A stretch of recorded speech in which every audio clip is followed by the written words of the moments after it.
and welcome back. I'm Margaret Esfahani.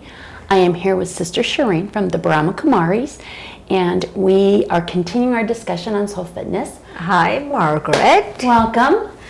Thank you very much for joining me. Yes, it seems like an obstacle course. Yes. Why? I ask myself so many questions, Shireen, all the time, going through life. You know, like you just said, an obstacle course. It's like, yes, so many things happen and they pop up. Why do I ask why? Why am I asking these questions all the time? Acceptance. I'm sorry? I said acceptance, no? And so maybe I'm not accepting what's going on in my life, and so I'm just asking, why does it take forever to go through the traffic? And, you know, why is my, you know, because I'm just not accepting of, okay, I know it's going to take 15 minutes, you know. Right. Or if, you know, I tell my son to do something a certain way and he decides to do it a different way, and I'm like, why did you do it like that? Right. You know, so maybe I'm not accepting his method. No, actually, you know what happens is we think in terms of question and answers. Okay. And I read a book by this lady, Dr. Marilee Adams, I think, and her book is titled Change Your Questions, Change Your Life. Change your questions. Change your life. Okay. And what she says, and she I don't know if she says or somewhere I read this, is when people were nomadic cultures, right, to begin with, people were, let's say, in some parts of the world, they were nomadic cultures. Yes. And they kept going looking for water. So the question to them was, where can I find water? Okay. And every time they asked the question, then they had to go look for water. Yes. But when that changed, when they started settling down and creating cities, was when they asked the question, how can water come to us? Very good. And that completely switched the whole dynamic. Right. And then they figured out ways of water coming to them. Correct. And so what I've noticed is if you ask the wrong question, you will never get the right answer. Okay. And so yes, we are, and what Marilee Adams, Dr. Adams says in her book is that we think in terms of question and answers. Mm-hmm. For example, she talks about what we wear. So before we decide to wear something, we say, you know, not me, I wear the same thing all the time, but let's say you. Yes. That, you know, what's the weather like? What am I doing today? You know, where am I going? You know, all of those things. And what you end up doing is you wear your answer. You know, Correct. You're wearing your answer. And so we do think in terms of questions. And so the thing is not because we think in terms of question and answers. And so it's normal to think in terms of a question. It's just that we should change our questions, that's all. Like the nomadic tribes changed their question from how can water come to us instead of saying where can we find water. In the same way, we need to change the way we think about a question and answer.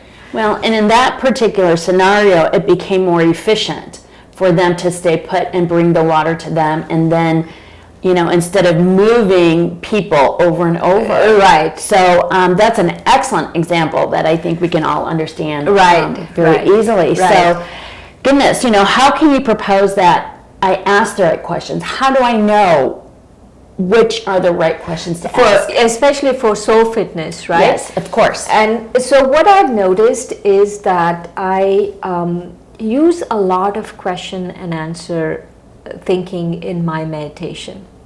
Okay. And what happens is when I ask the right questions, when I ask questions that would trigger an answer based on my understanding of eternal concepts, and then I've noticed that I have very powerful meditations. And not only I have very powerful meditations, but I also I kind of activate my intellect when I ask those questions based on, and then answer them based on my understanding of spiritual concepts. So not only the question, but also the answer has to be right, and then my intellect gets activated. Okay, so I have to, in the case of my son, say, instead of saying, why didn't you, for example, do it the way I told you, I could say something like, oh, show me your way. How come it was different? No, but that's still mundane, no? Yes. Very mundane. Yes. Believe me. Yes. Yes. And so we want to get out of that mundane thinking. Yes. And every moment is an opportunity for us to experience immortality and eternity. And so we have to ask ourselves the question, who am I? That's the one question I ask myself in any circumstances. Who am I?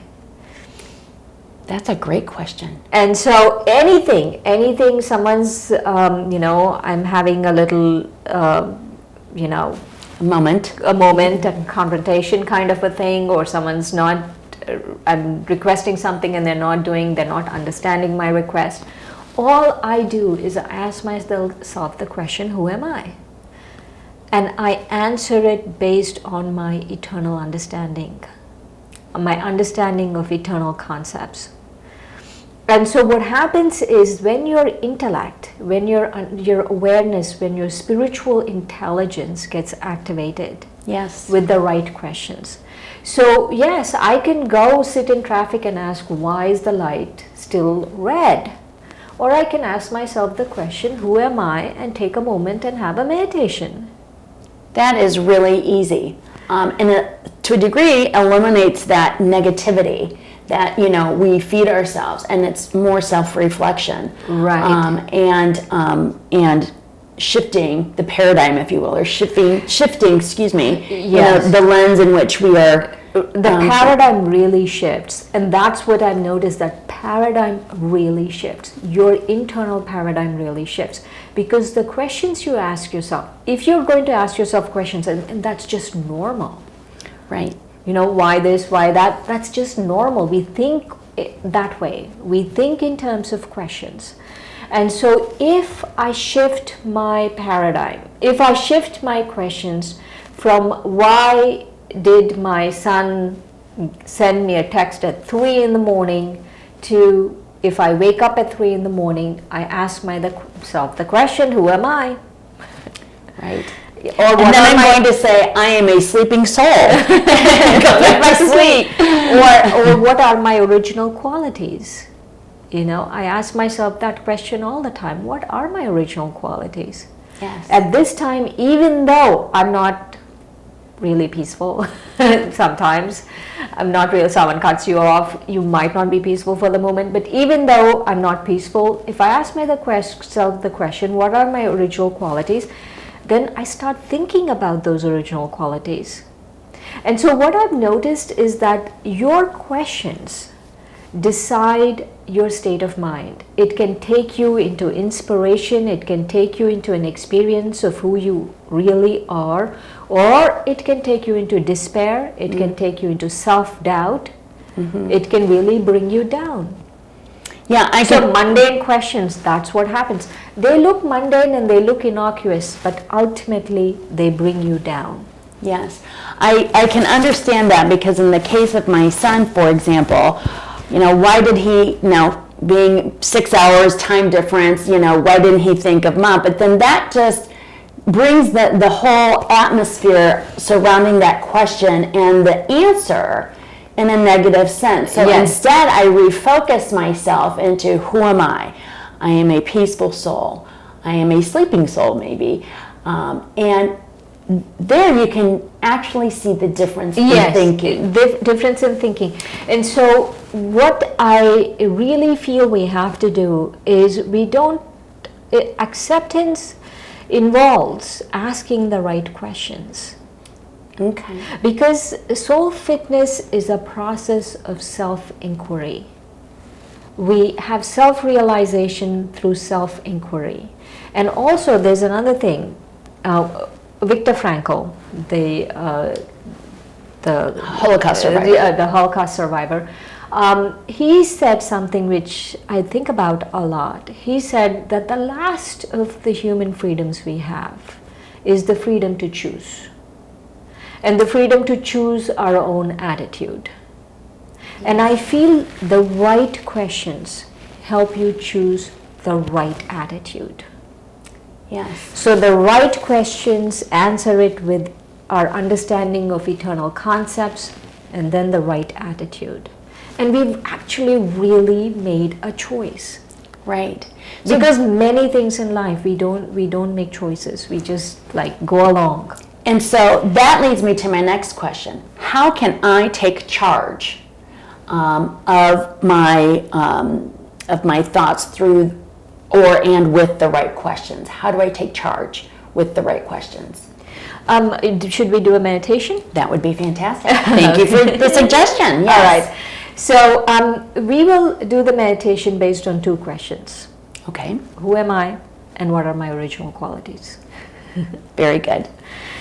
And so again, like we start all our meditations, let's take a deep breath. Breathe in and breathe out.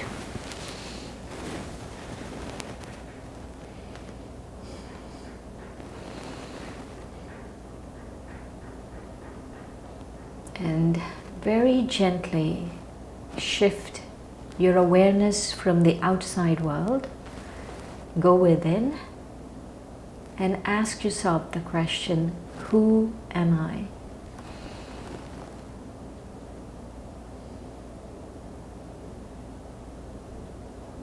And the answer comes to you based on your understanding of the soul.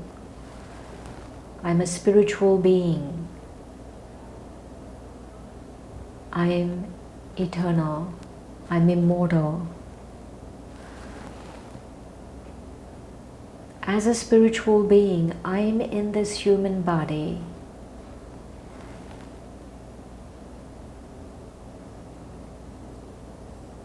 And I love being here. I love my life. I love being in this body.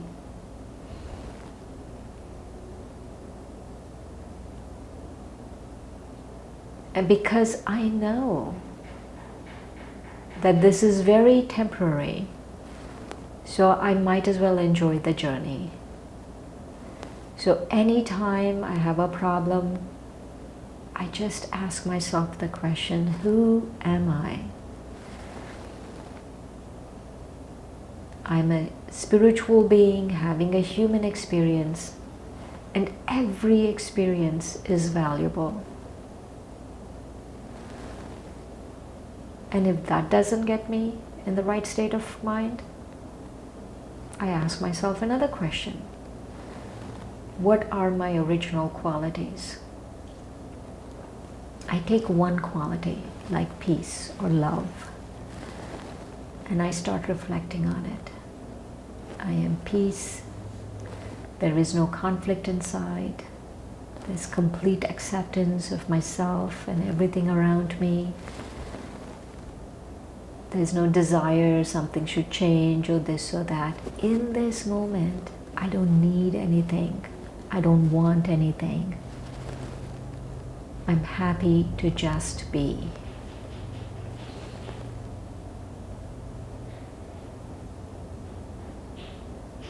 And so I keep asking myself these questions again and again to shift from self-doubt, from despair, to a place of inspiration.